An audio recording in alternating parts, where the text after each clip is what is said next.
Bonjour à tous, bienvenue dans le premier podcast Hybrid News dédié à l'Irox et au fitness racing. On remercie notre partenaire Menguise qui nous accompagne sur ce podcast. Pour ce premier épisode, nous avons la chance d'accueillir Anne-Caroline Charpentier, athlète professionnelle Irox et détentrice du record de France féminin de la discipline. Anne-Caroline, comment vas-tu ? Ça va très bien. Merci beaucoup de m'inviter aujourd'hui. Ça me fait plaisir d'être la première invitée du podcast. Merci à toi d'être là. Anne-Caroline, tu es donc athlète professionnelle et ambassadrice Irox. Tu es également coach sportive, maman. Ouais. Tu as réalisé un master en fait en art contemporain à côté duquel tu as travaillé dans une association pour les enfants malades. Tu as fait le choix de reprendre le sport à 30 ans, autour des 30 ans, et tu passes ton BPGEPS. Est-ce que tu peux nous expliquer comment tu as découvert à partir de là l'Irox et comment tu as commencé à pratiquer ? Ouais, donc moi j'ai commencé le sport déjà en général assez tard, j'avais 26 ans à peu près. Voilà, j'ai tout appris un peu sur le tard et j'ai commencé la muscu quand j'ai passé mon BP. En fait, quand j'avais 30 ans, j'ai décidé de changer totalement, la petite crise de la trentaine, de changer totalement de voie après avoir fait donc 2 ans d'associatif pour les enfants malades. Et donc du coup, j'ai passé mon BP. C'était la promo Covid, donc c'était un petit peu particulier parce que du coup, on était tout seul, il y avait pas on n'était pas dans les salles. Et du coup, moi, en fait, à la base, je courais pas mal, mais sans objectif, sans rien en particulier. J'aimais beaucoup tout ce qui était très cardio. Moi, au début, quand j'ai commencé le sport, je faisais du body attack, tu vois. Okay. Donc, moi, j'adorais ça parce que c'était la grosse cartouche. Je trouvais ça super dur et tout. Donc, j'aimais bien tout ce qui était très, très cardio. Et ensuite, dans une des salles où j'ai commencé à travailler, c'était une salle où en fait il fallait faire les cours les plus durs possibles avec du tapis. C'était un bootcamp mais vraiment version extra dure avec beaucoup de burpees, beaucoup de box jump, beaucoup de tapis, tout ça.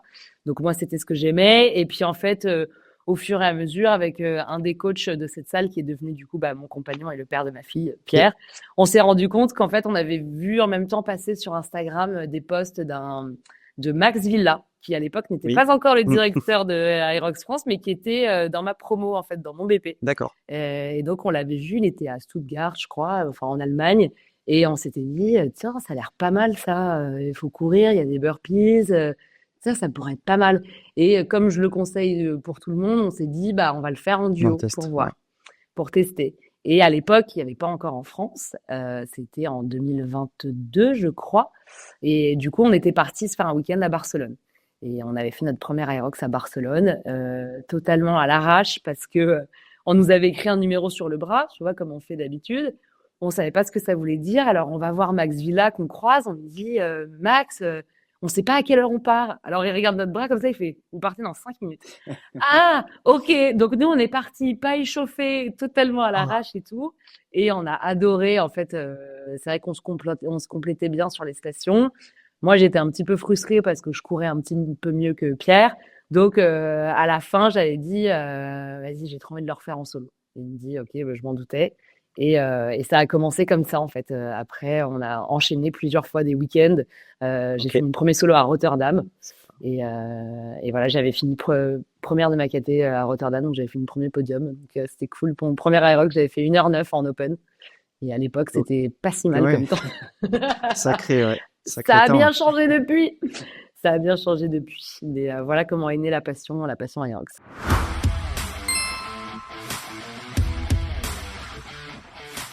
Et à partir de là, à partir de quel moment toi tu te dis, je fais tellement des bons chronos et je pratique tellement que je peux passer en professionnel. Alors, en fait, quand j'ai fait l'Irox Rotterdam, je me suis rendu compte 2 semaines après que j'étais enceinte. Donc, ça a fait une petite pause. Enfin, quoique non, parce qu'on a fait un Irox quand j'étais enceinte de 6 mois à Milan. Mais donc, ça a mis... Enfin, en tout cas, voilà, j'ai fait une grosse pause parce qu'après avoir accouché, j'ai vraiment pris le temps de faire toute ma rééducation du périnée et j'ai repris un protocole de réathlétisation pour le run qui venait de la clinique du coureur, qui prend pas mal de temps parce que tu commences avec 1 minute de marche et 1 minute de run et puis tu augmentes au fur et à mesure, tu vois, toutes les semaines. J'ai fait ça pendant 2 mois, je crois, à peu près, 1 mois ou 2. Et après, j'avais qu'une hâte, c'était de reprendre. J'ai accouché le 29 janvier et j'ai fait le premier Irox que j'ai repris, c'était à Paris, porte de Versailles. Donc, c'était en octobre. Donc, tu vois, il y avait quand même eu 9 mois à peu près Ok. entre mon accouchement et mon retour sur l'Aerox. Ok. Donc, j'ai fait Paris-Porte de Versailles toujours en open. J'ai fait 1h05.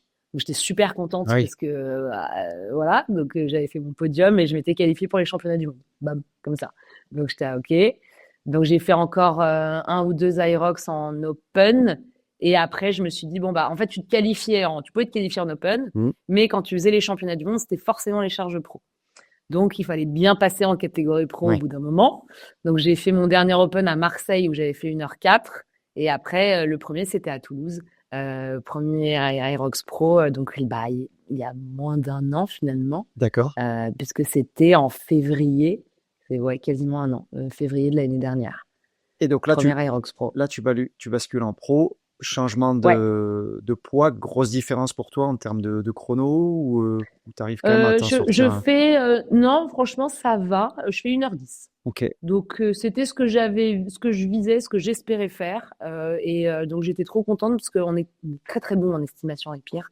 Généralement, on se trompe pas. Et on avait dit 1h10 et j'ai fait 1h10. Super. Ok. Donc, j'étais contente parce que oui, c'était dur, mais c'était pas non plus la grosse claque. Enfin, tu vois, j'ai pas 10 minutes de plus à mon chrono, quoi. Mais ouais, c'était dur la première fois Tu m'étonnes. Je crois que le plus gros changement chez les filles, je pense que c'est les fentes, parce que tu doubles quand même le poids. Et ouais. Tu passes de 10 à 20. Et je trouve que c'est un vrai, vrai game changer là-dessus et que là, c'était une station que j'adorais et qui bah, s'est révélée un peu plus dure du coup, quoi. Ok. Les concurrentes peut-être un peu différentes aussi ou au niveau un peu Ouais, plus sérieux. concurrente, ouais, oui, oui, oui, c'est sûr que ouais, c'était un peu plus sérieux, mais j'ai eu des très belles bagarres en open aussi, donc j'avoue que quand même c'était sympa aussi. Mais oui, oui, des grosses concurrentes et puis après avec les étrangères surtout, surtout c'était à Grand Palais, je crois. Il y avait beaucoup d'étrangères et du très très haut niveau, donc j'avoue que c'est assez stimulant du coup Ça joue des coudes, d'être ouais, avec. j'imagine. Ouais, ouais, ouais, ouais, c'est ça. Est-ce que tu peux nous expliquer du coup pour toi maintenant qu'est-ce que c'est une journée type d'entraînement, on va dire une journée d'entraînement réussie pour toi en tant qu'athlète Aerox?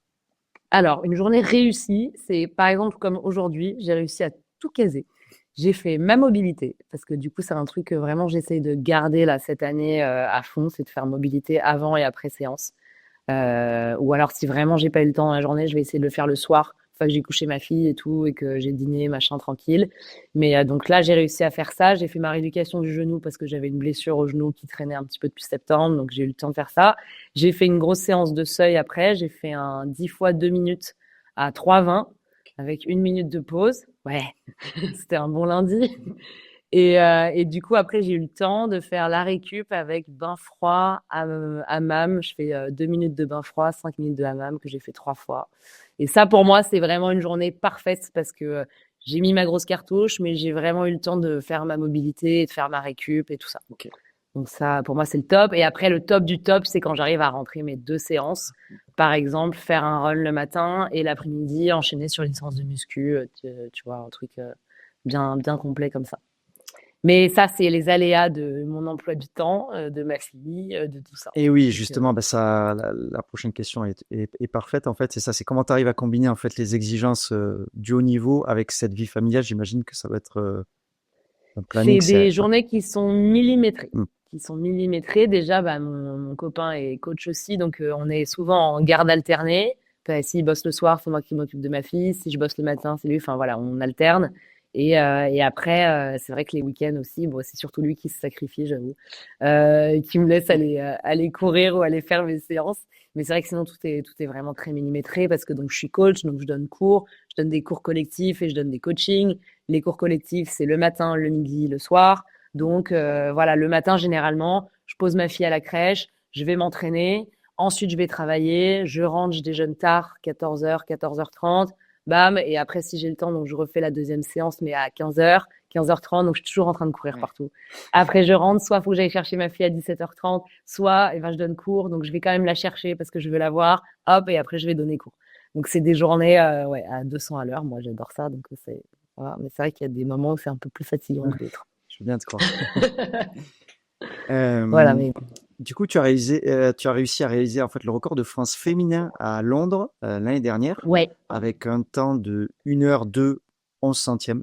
Je pense que ouais, c'est important de le préciser. oui. Comment tu t'es senti après avoir réalisé ce record? Est-ce que ça a changé quelque chose pour toi au niveau peut-être même professionnel, médiatisation, sponsor? Et Alors, j'étais trop contente parce que, enfin, attends, la vraie vérité. Pendant que je fais la course, donc course de malade à Londres, parce qu'il faut savoir qu'il y a un seul tour de run, parce que c'était immense, on était 100 par vague. Donc moi, ce qui me stressait beaucoup, c'était le départ. Parce que je me disais, le SAS, ça va être une boucherie. Donc j'étais arrivée 10 minutes avant dans le SAS pour être en première ligne. En me disant, bon, au moins je sécurise ce truc-là, parce que j'ai pas du tout envie d'être au milieu de tout le monde comme un départ de 10K, tu vois, Hmm. horrible, quoi. Et donc je fais ma course et tout. Et en fait, moi, pendant que je fais mes aérocs, la seule personne que je regarde, c'est mon copain qui me dit au niveau de mes temps si je dois accélérer, si je suis bien, si je suis pas bien. Et quand je sors des fentes, il me dit, t'es à 53 minutes. Donc là, je fais le calcul dans ma tête et je me dis, oh purée, ça se trouve, je vais réussir à taper 1 heure parce que un run plus les wall balls, si je me démerde bien, peut-être que je vais faire 1 heure ou 1 heure et quelques secondes, quoi. Et en fait, donc je prends une pénalité sur les fentes, je prends 15 secondes de pénalité. Et en fait, je passe la ligne d'arrivée et limite, je suis déçue.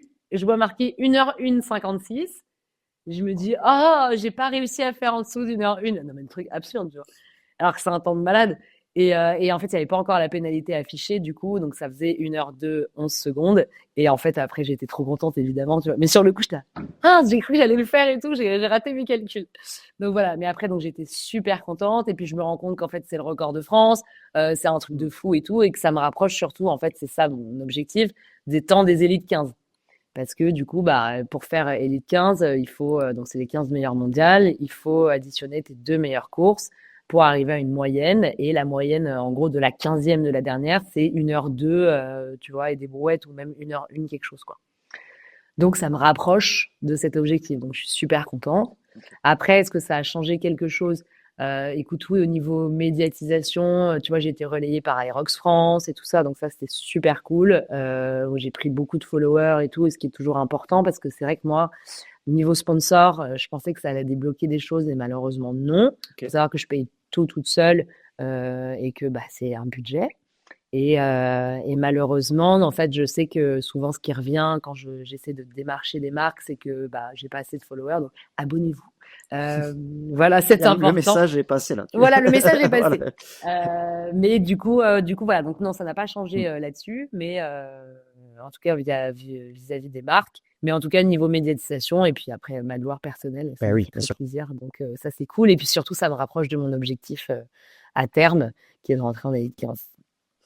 J'espère. Et est-ce que le delta entre 1h02 et j'imagine que c'est très costaud, descendre en dessous de l'heure, c'est Descendre en dessous de l'heure, elles sont vraiment pas beaucoup à le faire. ok. Franchement, elles se comptent sur les doigts d'une main. Donc, j'y suis pas du tout encore parce qu'il faudrait que j'ai un run beaucoup encore T'as mieux et joué que sur le run. j'améliore des Ok. stations. Mm. Sur le run et sur certaines stations, c'est sûr que elles sont. Enfin, franchement, là, on a regardé les majors à Phoenix, c'est impressionnant, quoi. Enfin, Johanna Vitrix, elle fait le sled pull en 2 minutes 50. C'est monstrueux, c'est monstrueux. Donc voilà, on n'y est pas du tout encore, mais se rapprocher en tout cas des 1h01 et arriver à tenir ça, même pour être la 15e sur 15, Ouais, pour l'instant, ça me bat, tu ouais, vois. bien Je sûr. serais très contente. Mm. Donc ça, c'est cool. Ok. Dernier événement pour toi, c'était l'Irox Amsterdam, Ouais, qui s'est pas forcément passé comme prévu. Est-ce que tu non. peux nous raconter du coup? Ouais, on est parti à Amsterdam, donc c'était il y a 2 semaines. Ça a été bon, c'est la vie qu'on a aussi, hein. Ça a été un aller-retour parce que, bah, en fait, on a dû avoir quelqu'un qui venait pour garder notre fille. Donc on est parti le mercredi. Moi, je passais le jeudi et Pierre passait le mercredi soir. Donc c'était un peu, on s'est fait les 5 et les 4h30 de train, on est arrivé, hop, on a pris l'hôtel, on est parti après le soir, donc il faisait son Aerox. Donc moi j'étais là, il passait à 20h30, donc c'est vrai qu'on a passé la soirée là-bas. Moi je mangeais un petit sandwich, enfin c'était pas du tout des conditions de Optimal, ouais. préparation optimales, tu vois. Bon, c'est pas une excuse, mais c'est vrai qu'on n'était pas dans la même disposition que d'habitude. Et le lendemain, moi, je sais pas, c'était bizarre, je me suis levée, je n'avais pas envie de me lever, j'arrivais pas à sortir du lit. Bon, et en fait, moi, j'ai un truc quand même qui est dans ma force, c'est que j'ai plutôt un très bon mental généralement. Ça m'est jamais arrivé de vouloir abandonner ou de vouloir tout ça. Et je sais pas comment t'expliquer. Je me dis, j'avais peur de ça. Je me dis, j'ai peur de mon mental aujourd'hui. Je sais pas, je le sens pas. Bon, je vais m'échauffer, je fais mes trucs, toute ma mobilité avant à l'hôtel, parce qu'on avait pris l'hôtel juste à côté pour une fois. Et puis on arrive sur le lieu de la course et je me dis bon bah de toute façon comme d'habitude c'est all-in, ça veut dire que voilà je vais tout envoyer comme d'hab, je suis pas venue pour rien non plus, donc on y va. Et je fais donc mon échauffement, je vais dans le sas. Bon, et puis on avait regardé un peu mes concurrentes, Pierre m'avait dit t'inquiète, il y a personne et tout. Bon ok, donc il m'a dit tu vas faire ta course toute seule. Je vois pas une fille partir, mais pleine balle, mais un truc, je me suis dit mais c'est pas possible, et je me suis même demandé si c'était dans ma vague ou pas. Et en fait, je suis partie trop vite. Ah, Je suis partie très vite sur le premier run. J'ai fait un super bon temps au ski. Je suis arrivée, j'étais deuxième au ski, je suis repartie première. Donc voilà, je repars sur le run très rapide et je suis partie trop vite. Et après le sled push, j'ai fait un bon temps au sled push. Et alors après, en fait, ça a été la descente aux enfers à chaque station et chaque run. J'ai totalement lâché mentalement. Et j'avais envie d'abandonner à chaque station. Donc c'était vraiment pas un bon moment, ça m'était jamais arrivé. Et tu vois, j'arrêtais pas de secouer la tête comme ça, à dire non. J'avais tout un body language ouais. qui était vraiment très négatif, qui était pas du tout dans mes habitudes. Et puis donc chaque station en fait a été vraiment une épreuve. Le pire c'était le run. Et finalement les stations c'est limite je récupérais un peu dessus, tu vois. Mais parce que je prenais mon temps et tout. Enfin de toute façon j'y allais pour faire un temps. Justement, je voulais refaire 1h02 Ouais. ou moins pour les Elite 15. Donc, à partir du moment où j'ai capté que c'était foutu, bon, bah, c'est vrai que l'envie était plus vraiment là, tu vois. Et j'avais même pas envie de faire la guerre avec. Il y avait 2 filles devant moi au final, et je me sentais pas du tout de. Puis je me sentais un peu solo. C'est vrai que quand je cours en France, ce qui est génial, et je les remercie, les bénévoles, ils font un taf incroyable et ils me soutiennent vachement. J'ai énormément d'encouragement, tout ça. Et c'est vrai que ça change. Enfin, je me rends compte, je me suis rendu compte à Amsterdam que ça me manquait, tu vois. Ouais. Et c'est vrai que la fast lane, elle est super bien faite en France à chaque fois. Là, c'était la galère, je devais pousser des gens.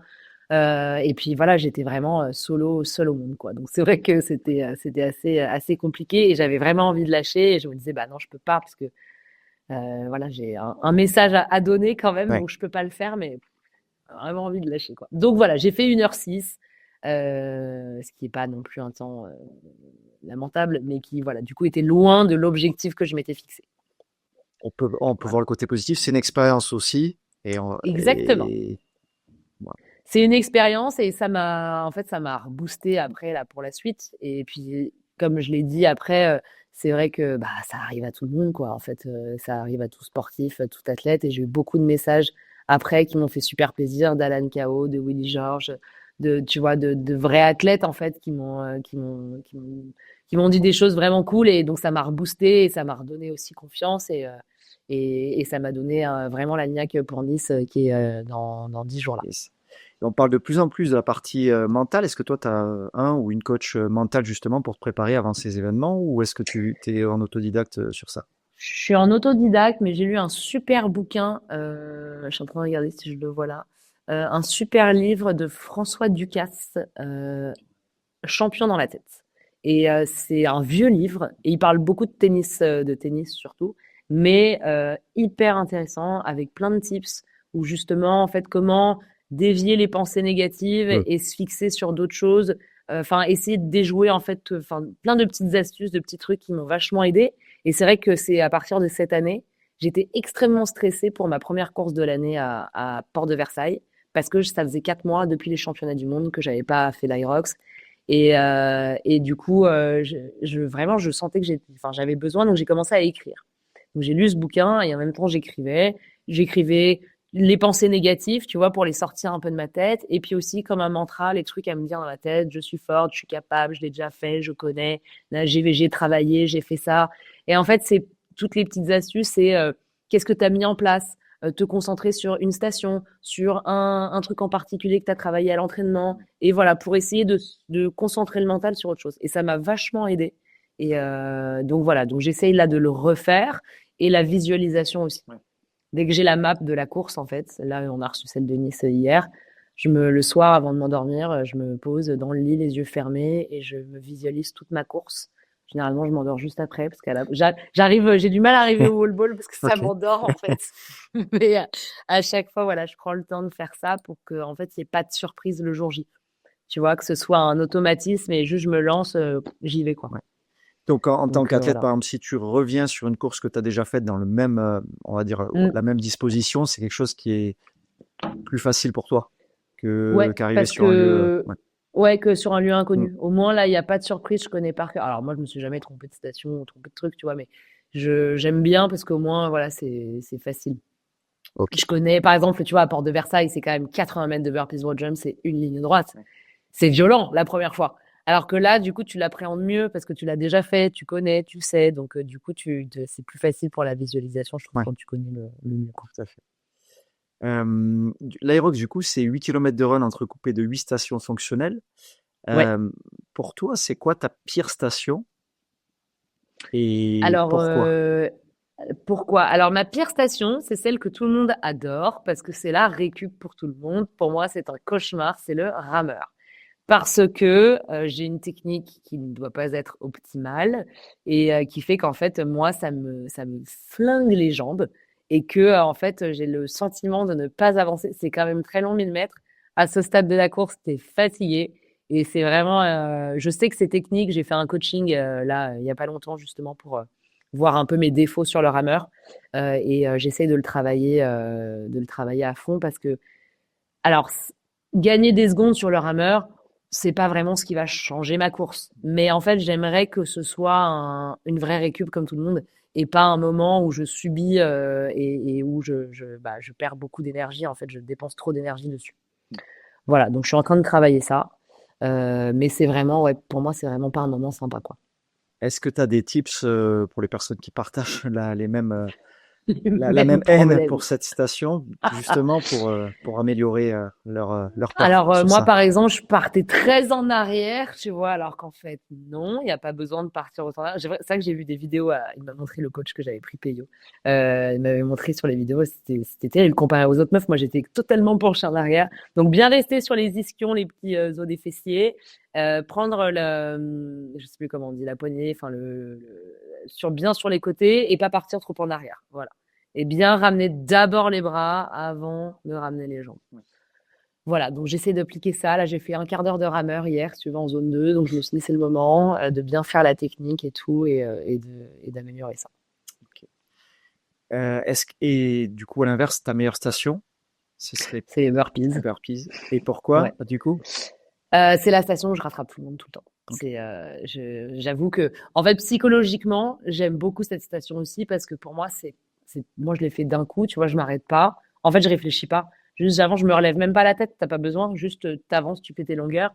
Et par exemple, à Londres, j'avais 47 secondes de retard, je crois, avec la première, et je suis ressortie avec plusieurs secondes d'avance, tu vois. Ah oui, Vraiment, je rattrape tout le monde et psychologiquement, alors après, attention, le run d'après, il est pas foufou, oui, mais voilà, il y a des sacrifices, mais j'arrive vraiment et psychologiquement, c'est la station qui fait du bien. ok. Et là, à Amsterdam, tu vois, ce qui est vraiment pas ma course la meilleure, j'ai quand même fait 3,17, donc ce qui est pas non plus trop mal finalement sur les burpees et limite, j'étais contente de les faire. Donc voilà, j'ai une technique où je remonte une jambe à la fois, mais j'essaye de faire une petite impulsion pour repartir directement en sautant. Voilà, c'est remonter une jambe à la fois, mais rapidement, et comme avec déjà un petit saut et repartir tout de suite, quoi. D'accord, ouais, pas complètement se redresser, mais vraiment profiter le fait de se Ah relever ouais, pour sauter ouais, directement. ouais, exactement. Et la tête dans le guidon, pas besoin de se relever, de regarder devant, Ouais, quoi. C'est juste t'avances. ok. Est-ce que tu pourrais nous proposer un WOD idéal pour toi à réaliser en WOD prépa Aerox, du coup? Alors là, j'en ai fait un qui était assez dégueu, comme j'aime bien, qui était avec beaucoup de run parce que du coup, bah, c'est quand même vachement important de mettre enfin, du run dans le compro. J'avais fait 800 mètres de run sur tapis à 3,40, enchaîné après avec 20 thrusters, 10 devil press et 20 wall ball. Ok. Et ça non-stop pendant 50 minutes. Donc ça m'avait fait 6 tours parce que j'avais pas pris de pause. À la base, ça devait être c'était un AMRAP de 70 minutes, mais j'avais pas le temps. Donc j'ai fait sur 50, mais du coup sans pause et enchaîné, ça m'a fait 6 tours. C'est costaud. Et au niveau des poids, t'es sur Au niveau des poids, j'ai pris haltère de 10 pour les thrusters et les devil press et wall ball à 9 kilos. Ok, ouais, c'est costaud. Ouais, c'était les 800 mètres de run. Sachant que j'avais fait un 8 x 800 à 3,42 jours avant, j'en pouvais plus des 800 mètres. Mais c'était une super séance. Ok. Et des Voilà. conseils pour ceux qui voudraient peut-être se tester sur ce WOD? Et ben, des conseils, prenez un intra-training et non, il faut se mettre ça va être, c'est tout dans la résistance dans les jambes, enfin tout dans la fatigue. Donc non, un bon intra-training et bon courage, quoi. Bonne chance. Au niveau nutrition, du coup, est-ce que tu as un régime Ouais, particulier toute l'année? Est-ce que tu suis un régime particulier? Ou est-ce que tu ouais. as une nutrition qui change, par exemple, à l'approche d'une course? Alors moi, je suis suivie par un nutritionniste qui s'appelle Andy Magnusson sur Instagram. Je ne sais pas son vrai nom. Mais qui est spécialisé vraiment dans l'Aerox, qui suit Alan Cao, par exemple, qui suit les Pinguilliers, tout ça. Je l'ai commencé avec lui justement après Toulouse. Parce que maintenant que je passais en pro, je m'étais dit, bon, il faut que j'ai une nutrition adaptée parce que faut que je sois plus forte. Et donc, du coup, on a commencé le suivi avec Andy et donc, il m'a vachement augmenté mes calories, mes glucides par jour parce que j'étais pas à niveau. C'est vrai que moi, je marche beaucoup en plus, donc j'ai beaucoup de dépenses de NEAT à côté. Et donc voilà, alors c'est basique, hein, c'est un grammage de féculents, de légumes et de protéines. Je mange tous les jours quasiment la même chose. Moi, ça me dérange absolument pas. Donc, mais bon, c'est vrai que ça peut en rebuter certains, même de peser tout ça. Moi, je suis plutôt, moi, je suis un bon petit soldat. Faut me Ok. dire ce qu'il faut faire et j'aime bien faire. Donc voilà. Et avec, on se prend les mensurations toutes les semaines. On se fait un call et donc j'ai droit à mon petit cheat si j'ai été sage pendant la semaine. Un par semaine, du coup. Ouais, un par Ok. semaine. Bon, ça me suffit. Ouais. Mais bon, après, il y a des périodes, je t'avoue, c'est sûr que tenir la diète tout le temps, Ouais. c'est dur quand même Ah oui. sur l'année. Donc, bien sûr, il y a des moments où je lâche un petit peu plus. Mais en général, je suis plutôt sérieuse. Et à l'approche d'une course, on augmente les glucides. Et on va me rajouter surtout sur mes compléments alimentaires, plus de magnésium, pourquoi pas des nitrates aussi. Et après, beaucoup d'électrolytes aussi, juste avant de compléter. Ok. Tu bois beaucoup, du coup, en moyenne par jour? Ouais, je pense que je suis à 2,5 litres, un truc comme ça par jour. Ouais. Oui, oui, je me suis toujours beaucoup hydratée. Et puis quand tu donnes cours, tu parles tout le temps pendant le cours, machin. Donc je suis toujours en train de boire toute la journée, moi. Ok. Mais oui, en fait, moi, le suivi, c'est vrai que ça m'a vachement aidé. Et j'ai vu, en fait, mes perfs totalement monter Hmm. au début en muscu. C'était incroyable. Je disais, mais en fait, il faut juste manger. Fou. C'est hyper important. Ouais. Et ouais, c'est hyper important. Donc, je suis très contente d'être suivie. Et bon, maintenant, je suis quand même assez autonome, mais c'est cool. Et après, voilà, le petit carb loading avant une compète, ça fait toujours plaisir. Aerox, c'est un sport assez récent Ouais. dans le monde, en France, de manière générale. Euh, Qu'est-ce que tu penses de la place des femmes à l'heure actuelle dans ce sport qui est jeune, euh, de manière... Alors, je suis contente parce qu'il y en a de plus en plus qui se lancent, qui au début avaient très peur parce que ouah, faut pousser des trucs, faut tirer des trucs, ça fait un petit peu peur au début. Et je suis contente parce qu'on a quand même réussi à rendre ça accessible et fun finalement. Et je trouve que maintenant, il y en a de plus en plus. Après, en niveau professionnel, en France, je trouve qu'on est un peu moins représenté que les hommes quand même. Voilà, ça c'est mon avis personnel. Mais il y a des grandes athlètes françaises et je trouve que par exemple en Angleterre, elles sont beaucoup plus mises en avant. Tu vois, en gros, les pays où l'Aerox marche le mieux, c'est en France, en Angleterre et forcément en Allemagne. Et je trouve que, en tout cas, voilà, les athlètes anglaises sont vraiment très très mises en avant. Et je trouve ça trop cool. Et j'aimerais beaucoup que ce soit la même chose en France. Ok. Mais en tout cas, enfin, moi, par exemple, j'organise un événement qui s'appelle les Aerox Girlies, que je fais une fois par mois. Donc, que des filles, il y a un groupe de 20. Il y en a, elles sont là depuis le début. Il y en a d'autres qui arrivent, qui viennent découvrir. Et il y en a qui ont peur à chaque fois et qui flippent, oh là là, et tout, est-ce que je vais y arriver? Je sais, Hum, mais en fait, c'est juste une séance, tout va bien. ouais. Et qui, en fait, à chaque fois, sont trop contentes parce qu'elles se rendent compte qu'elles sont capables de le faire, qu'il n'y a pas du tout de souci et que au pire on adapte. Enfin voilà, tout Mm. est adaptable et en fait elles sont trop contentes, elles sont trop fières d'elles quoi. Oui, oui. Et il y a une super ambiance, voilà, on est que entre filles, donc ça décomplexe aussi un peu le truc, tu vois, il n'y a pas de jugement, on est entre nous et tout. Et ça, je suis trop contente parce que j'avais commencé ça un petit peu bon pour voir et ça fait 1 an et demi que je le fais et maintenant je le fais un par mois alors que au début j'en faisais un tous les 2 ou 3 mois, tu vois.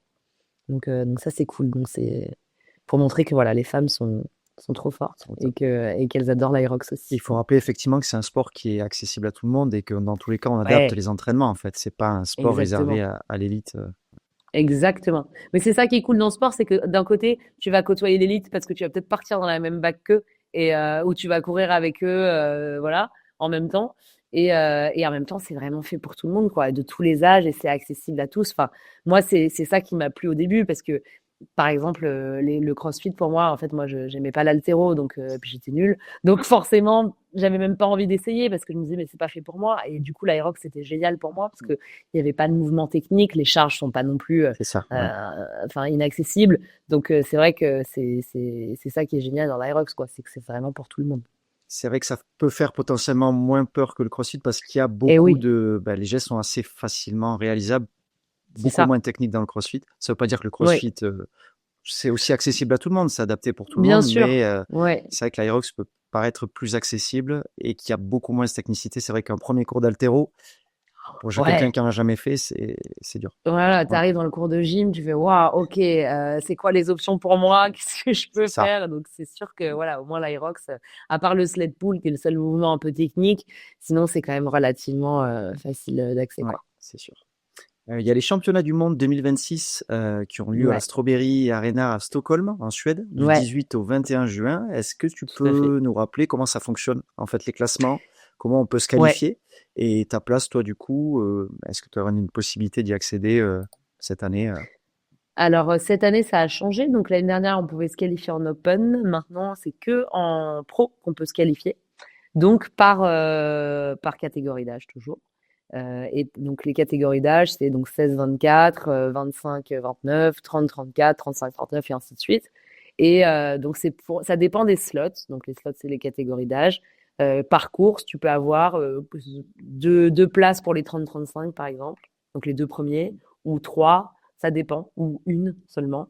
Ça dépend des courses, mais en gros, voilà, c'est le podium, on va dire, de chaque catégorie d'âge en pro qui se qualifie pour les championnats du monde, que ce soit en solo ou en double, voilà. Donc moi, je me suis qualifiée dès Paris Porte de Versailles, où j'étais première de ma catégorie d'âge. Donc j'ai eu ma place. J'ai sécurisé tout de suite. J'ai pris tout de suite ma place en disant au moins ça c'est fait. Et du coup, ouais, je suis qualifiée pour les championnats du monde. Les championnats du monde, ça se fait que par catégorie d'âge. Mhm. Donc tu pars dans ta vague, c'est que les gens de ton âge, quoi. Et donc, il y a un podium par catégorie d'âge pour être champion du monde de ta catégorie d'âge. Et moi, j'espère aller chercher un podium cette année dans ma catégorie d'âge. L'année dernière, j'étais en 30-34 parce que quand je m'étais qualifiée, j'avais encore 34 ans. Et donc là, cette année, je serais bien dans ma catégorie d'âge avec les filles de mon âge, quoi. Ok. Parce que 30-34, c'est la catégorie la plus relevée. Donc Ouais. l'année dernière, j'étais à genre, t'as vraiment pas de bol. J'avais demandé à changer, il m'avait dit non, non, non, c'est là où tu t'es qualifié. Et est-ce que tu sais pour une athlète CrossFit quel est l'âge peut-être c'est 30-34 le top au niveau. Le top du top, Ouais. ouais, c'est 30-34, Ok. ouais. C'est la catégorie la plus relevée, ouais. Ok. Bon, 35-39, il y en avait pas mal aussi, mais en tout cas, 30-34, ouais, c'était intense, quoi. D'accord. J'avais toutes les meilleures avec moi, j'étais là, ok. Et l'objectif du coup, c'est d'aller réaliser un podium Un sur cette. podium, ouais. Ok. Ouais, voilà. Et à partir de là, tu J'ai, es automatiquement qualifié pour l'année suivante. eh ben, c'est une bonne question. Je sais pas, Ok. tiens. Je Ok. pense pas. Non, je pense pas. Alors, en plus, là, alors moi, il y a les Elite 15 que j'ai en tête. Et les règles ont changé, là, en plus, pour l'année prochaine. Mais du coup, non, je pense que, bah, non, parce que, ouais, je sais pas. Je pense pas. Non, faut tout recommencer. Faut tout refaire la saison suivante. Mais bon, moi, l'objectif, voilà, si c'est pas pour cette année, j'espère le faire pour l'année prochaine, d'aller chercher les Elite 15. C'est vraiment ce que j'ai en tête et ce que je vais essayer enfin, de tout faire pour aller chercher, Chercher ce quoi. podium. Ok. Ouais. Euh, En solo et puis en duo quand ma partenaire Mevena reviendra de sa blessure. du coup, oui, tu peux faire Elite 15 Et en ouais, duo aussi, voilà, ouais. tu peux Et faire les en deux. fait, nous, cette année, donc les règles, donc pour le solo, c'est ce que je vous avais expliqué tout à l'heure, c'est qu'il faut 2 courses, les temps de 2 courses additionnés, au cumulé, enfin la moyenne. Et pour les doubles, un seul temps. Et avec Mevena, nous, notre meilleur temps, c'était 58 minutes, quelque chose qu'on a fait à Bordeaux. Et en fait, avec les roll down, ça veut dire tu as 15 qualifiés pour, tu as les 15 meilleurs binômes. Là, c'était pour Melbourne, par exemple. Mm, Forcément, il y en a qui n'ont pas fait le voyage jusqu'à Melbourne. c'est ça. Donc, en fait, ils descendent dans le classement. Et donc, nous, on avait été appelés pour faire Melbourne et on a été appelés aussi pour faire Phoenix. Alors qu'en fait, ma binôme est blessée au genou et peut pas du tout courir. Donc, on était dégoûtés. Mais ça n'est que partie remise. Du coup, on reviendra l'année prochaine chercher notre qualif. Donc ça pourrait dire 2 podiums différents, ce serait beau ça. Tout à fait. Pourquoi se contenter d'un C'est seul clair. si on peut en faire 2? Est-ce que tu pourrais nous donner quelques conseils pour quelqu'un qui se lance en Aerox? On en parlait tout à l'heure, que c'est un sport qui est accessible. Et ça, c'est peut-être une deuxième question, plus pour progresser ensuite dans le sport une fois qu'il a démarré. Premier conseil, c'est d'aller courir. Alors ça, franchement, c'est quelque chose qu'il faut vraiment pas minimiser. C'est quand même 70% de la compète. C'est vrai que sur le papier, on se dit, oh, lui, il faut 1 kilomètre, ça va, c'est bon, je suis capable de courir 1 kilomètre. Ouais, mais courir sous fatigue, ça n'a rien à voir. Donc, vraiment, aller courir. Moi, je fais beaucoup de programmation en ligne et une prog classique, ça va être 2 séances de renfo, 3 séances de run et une séance spécifique, quoi, en gros. Donc c'est vrai que le run prend une grosse place, mais l'idée c'est d'être capable d'encaisser en fait un gros volume. Donc ça c'est le premier conseil. Et après pour s'améliorer, moi je conseille de mettre plus lourd que la charge du jour J, plus lourd à l'entraînement, pour que le jour J, eh ben ce soit moins dur, on va dire, pas plus facile, mais moins dur et qu'on soit armé en fait pour faire face. Imagine c'est un sled qui avance pas, bah au moins si tu t'étais entraîné à plus lourd, tu seras peut-être moins bloqué que Ouais. si tu l'avais pas fait et que tu étais resté à tes charges d'entraînement d'habitude, quoi. Pareil pour les wall balls, j'imagine, c'est le Pareil pour finisher. les wall Ouais. balls, j'avoue que bon alors là c'est un mauvais exemple parce qu'Amsterdam j'ai subi les wall balls comme jamais de ma vie, mais je m'étais entraînée à 9 kilos et peut-être que du coup ça m'a aidé à finir parce que vraiment là je faisais des séries de 10, ça m'est jamais arrivé, hein. J'étais au bout du rôle. Mais pareil les fentes je m'entraîne à 30 pour que en fait le jour Ce J soit, ouais, ce soit moins fluide. dur, on va dire. Tu cours pas Ouais, en plus lesté, fluide. par contre, si. Pas encore, mais Pierre m'en a parlé en Ok. me disant tiens, on va sortir le gilet lesté pour faire des burpees. Ah, Ah oui. ça c'est sympa. Voilà, donc ça ce sera pour après Nice. Et alors là, je pense que les burpees ça vole hein, après. Ouais. Ah oui, là, c'est Après gilet clair. lesté. Ouais, mais pas pour courir, non, non, on va préserver mes genoux quand même, mais pour faire des burpees et tout, pourquoi pas, ouais. Yes. Toi qui es maintenant bien implanté dans le sport, comment tu Mm. vis et tu vois l'évolution du sport Aerox en France et dans le monde? J'ai l'impression moi, que ça évolue très très vite. Ouais, Quelle est ta vision, ça toi, va. qui le vit de l'intérieur? Ça va très très vite parce que c'est vrai que il y a 2 ans quand je disais que je faisais de l'Aerox, bon, les gens ils savaient pas trop ce que c'était. Là, même mes parents savent ce que c'est. Tu vois. Donc, maintenant dès qu'ils voient un article, ils me l'envoient et tout, ils sont mignons. Donc non non, ça évolue très vite et surtout le niveau monte de Eh dingue. oui. Enfin c'est incroyable quoi. Enfin je te dis, moi j'ai fait un podium en Open en 1h09. Aujourd'hui personne fait de podium en 1h09, tu Mm. vois. Donc ouais, il y a un gros niveau chaque année. Donc c'est pour ça là, je me dis c'est maintenant que je peux jouer ma carte. Et puis quand je vois aussi l'engouement maintenant, les Aerox ça dure 4 jours quoi. Enfin c'est de la folie. 4 ou 5 jours, c'est incroyable. Et comme on disait en off, pour avoir un billet, faut être connecté sur 3 ordi, 2 C'est ça. téléphones et être au taquet. Donc écoute, c'est plutôt un bon problème. Ça veut dire que voilà, les gens ont envie, font du sport. Ça peut être aussi en fait tellement un truc cool de le faire entre potes, que ce soit un relais ou un duo. Ça peut être fun. Tu peux très bien ne pas y aller pour la gagne et juste pour voilà passer un bon moment, une grosse séance avec ton pote quoi. Parfois dans des lieux d'exception comme le Grand Palais ou même à Londres dans cette espèce de truc immense, voilà avec un seul tour de run ou dans des stades et tout. Enfin moi je trouve ça génial et puis tu fais un week-end avec tes potes, tout ça. C'est ça. Donc, je pense que ça va continuer sur cette lancée-là. Et quand je vois, moi, mes cours Irox, ils sont pleins une semaine avant. Enfin, voilà, il y a un vrai engouement. Et c'est trop bien, quoi. Moi, j'adore parce que je vis, je mange, je dors Aerox. Donc, ça me va très, très bien. Continuez à aller faire des Aerox. Yes. La seule difficulté maintenant, c'est de réussir à avoir une place pour une Une course. place. Mais bon, voilà, Faut compter sur les gens blessés C'est qui ça. vont revendre leur Laissez-vous, entraînez-vous mal.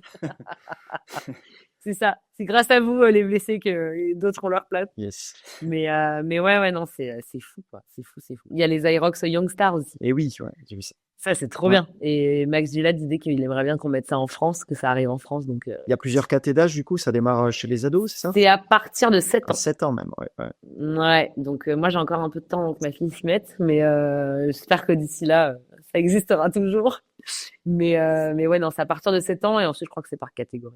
Et ils ont des parcours adaptés, du coup? Oui, Ouais, avec c'est des pas cours c'est pas des adaptés. 1 kilomètre, Oui. je crois que c'est des 400 mètres, tu Ouais. vois, peut-être un tour de run. Ils ont leur propre hangar en fait, c'est pour ça que c'est compliqué à mettre en place, c'est Ok. que t'as les hangars pour nous et t'as un hangar spécial pour les Youngstars et où c'est adapté au niveau des distances et des charges, ouais. Pendant que papa et maman font la course, le Voilà, petit peut le c'est faire ça. aussi. C'est cool. C'est trop mignon. Yes. Bah, écoute, merci Voilà. pour tout, Anne-Caroline. Merci pour ton temps. Avec plaisir. Est-ce que tu as peut-être un mot à faire passer? On a eu le mot pour la partie sponsor. Donc, si des gens qui nous écoutent souhaitent Abonnez-vous. sponsoriser, n'hésitez pas. Mon petit mot de la fin, écoute, non, ça va plutôt être un message positif de croyez en vous, faites-vous confiance, même si parfois vous ratez des courses, et ben c'est pas grave, on se relève et on y retourne et on avance, quoi. Tout simplement, comme dans la vie. Bah, c'est un beau message. Ben, Voilà. merci encore à toi, Anne-Caroline. Avec plaisir. Vraiment enchanté d'avoir pu t'avoir sur ce premier épisode de Hybrid News. Voilà, n'hésitez pas à commenter, liker, vous abonner. On est disponible sur YouTube, mais également sur Spotify et Apple Podcast. Donc merci à vous et à bientôt pour un prochain épisode.